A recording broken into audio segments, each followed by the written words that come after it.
Kita mereview fakta. Mengapa negara religius ekonominya tidak maju sementara negara yang paling tidak religius ekonominya sangat maju? Mengapa negara yang religius korupsinya tinggi sementara negara yang tidak religius korupsinya rendah? Dan kalau yang disebut negara religius itu 80%-nya adalah negara muslim. Ini adalah fakta data.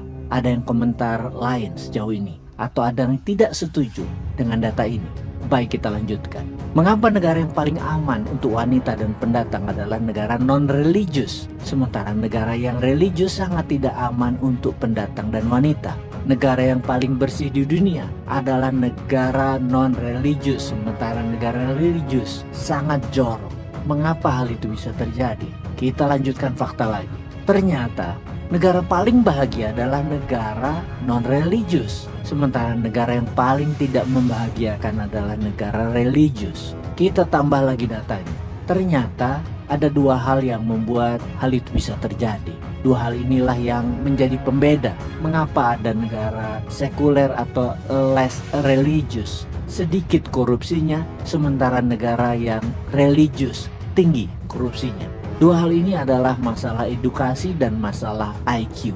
IQ di negara non-religius yang sekuler rata-rata di atas 100, sementara IQ negara religius di bawah 85. Yang kedua adalah tingkat pendidikan tinggi, di mana negara sekuler non-religius penduduknya dengan edukasi sarjana di atas 40%, sementara penduduk di negara religius di bawah 10%-nya yang beredukasi sarjana untuk ilmu sains dan teknologi. Yang jadi pertanyaan sekarang, apakah ada korelasi antara doktrin agama dengan sains dan teknologi? Apakah kata-kata ngapain lu pada kaya kalau nanti dihisapnya lama dan masuk neraka lagi?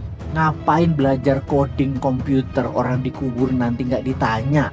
Ngapain belajar fisika orang nanti yang ditanya cuman sholat? Ngapain lu anak perempuan sekolah tinggi-tinggi nanti juga cewek urusannya di dapur sama ngurus anak di rumah? Ngapain baca buku yang gak akan membuat lu ke surga? Yang penting hafal Quran. Apa benar doktrinnya begitu? Seringkah Anda mendengar kalimat-kalimat seperti itu?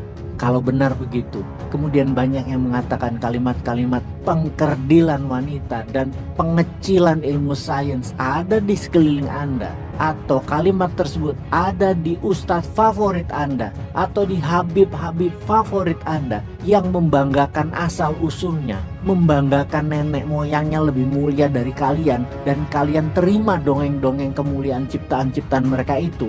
Tidak heran jumlah manusia muslim di seluruh dunia berlimpah, hampir 2 miliar manusia, namun tidak bisa apa-apa untuk menolong Palestina. Umat muslim di dunia apa sudah takluk pada kekuatan Israel yang hanya 20 juta manusia? Mana buktinya kalian bisa melawan Israel? Yang ada kalian termakan provokasi ustadz-ustadz yang ujung-ujungnya para pendakwah yang teriak-teriak dan maki-maki itu tangan di bawah menanti uluran duit kalian. Baiklah, lanjutkan jadi negara korupsi aja nih Indonesia. Karena IQ jongkok dipelihara dengan doktrin akhirat, dibiarkan umat tetap dungu dan miskin karena lebih penting doktrin agama, lebih penting akhirat, yang umat tidak boleh mikir dunia dan politik, gak boleh mikir kemakmuran, tapi harus mementingkan leluhur Habib-Habib yang juga mementingkan ustadz-ustadz yang perlu Pajero dan Alphard. Gak penting itu belajar coding, gak penting belajar sains, gak penting belajar nuklir, IT, dunia digital, gak penting. Gak ada itu semua di zaman Rasulullah. Kalian itu bid'ah kalau melakukan apa yang tidak Nabi lakukan. Kok bisa begitu ngomongnya dan kalian terima lagi? Aduh, maaf sobat, gua misu-misu. Gak tahan sama kemiskinan dan korupsi merajalela karena kaum yang pandai tersingkirkan, pembodohan didiamkan, narasi saling hujat didukung oleh pejabat, kaum yang alim kalah sama teriakan toa speaker Habib-Habib jualan sejarah nenek moyangnya yang memelintir sejarah NKRI seakan semua dari keturunan Habib versi mereka. Gak tahan sama IQ 78 yang merasa bisa membuat negara Indonesia berdaulat superpower yang hanya pakai ilmu baca clickbait doang. Peace.